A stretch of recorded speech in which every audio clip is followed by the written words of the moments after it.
Forever Kings Incorporated was founded in August 2019 by a man with a vision and a strategy to create a place for Black and brown boys to belong, a place for them to be seen, a place for them to experience safety physically and emotionally, a place where they can be reminded that they are a king, a forever king. So I am here with this transformational leader who has developed this incredibly important program for our community, for young men of color. He created the Forever Kings. Forever Kings. Forever Kings. Forever Kings. The CEO, founder, and president, Jordan Bankston of Forever Kings. But we know something like this doesn't happen overnight, Jordan. No. So tell us about waking up as Jordan Bankston, deciding about this vision for our community and what led to building that vision out.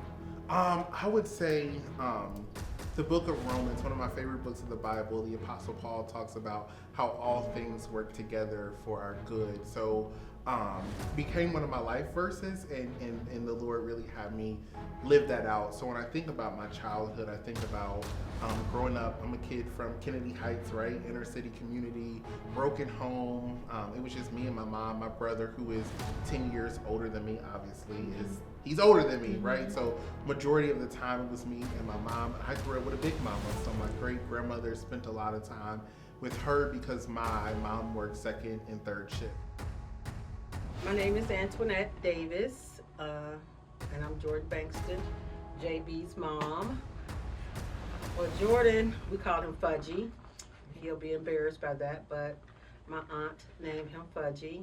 She used to care for him while I worked and went to school.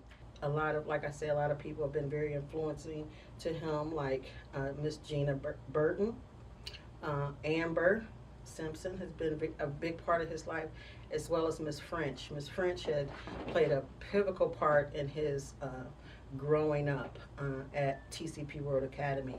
He worked there as he was a student. He was always doing stuff with the teachers, so he has always had an old soul, I would say. And I remember saying, like, this is not my child. He belonged, his father is the Lord. He was a self-appointed leader in the classroom. The students would always say, Mrs. Burton, can you get Jordan? Why does he have that clipboard? And why is my name on his clipboard? Jordan had a clipboard with all the students' names on it. And at the end of the day, he would give me a rundown of what every student had done throughout the day. Were they paying attention? Were they participating in class? Were they doing their work? Were they talking back? Did I need to call their parents? Any notes that if I mentioned it during the day, Jordan had a note. When I met Jordan, I could see this light wanting to get out, but it wasn't quite ready to shine yet, or he hadn't come to the fullness yet of knowing what he possessed and who he truly was. He was there. That was the time where the Samuel DuBose tragedy had happened, and we had a UC police officer, commit that crime. And so campus was buzzing, right?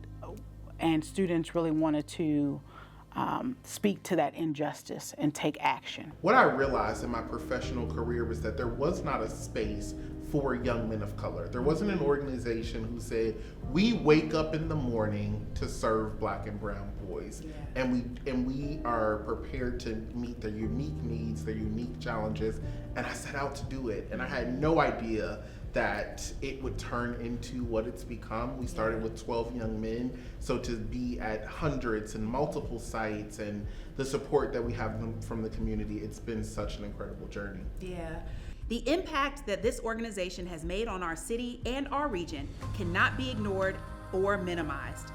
In 5 short years, Forever Kings has impacted the lives of over 3,000 young men, raised $1.7 million total, grown their operating budget to $800,000, maintained their 100% on-time high school graduation rate, accounting for 30 young men, and during the COVID-19 pandemic, provided packed lunches and hot meals to over 5,000 people in need in our community. We all need the same basic things. We need to feel like we're seen for who we are.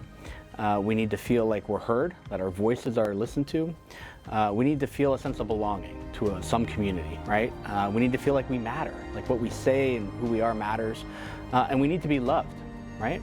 And we know that these are all fundamental things that we all need to thrive and to be able to really achieve our potential. But we know far too many young people, especially black boys in our community, are denied those opportunities. So I'm really proud to see that Jordan is still going after 5 years, and he's very consistent, and that the program doesn't just stop in those classrooms or at the hub. They're also outside the hub, and you don't see that a lot. Like, he's making sure that if it's not him, there's some type of representative showing up for these young men.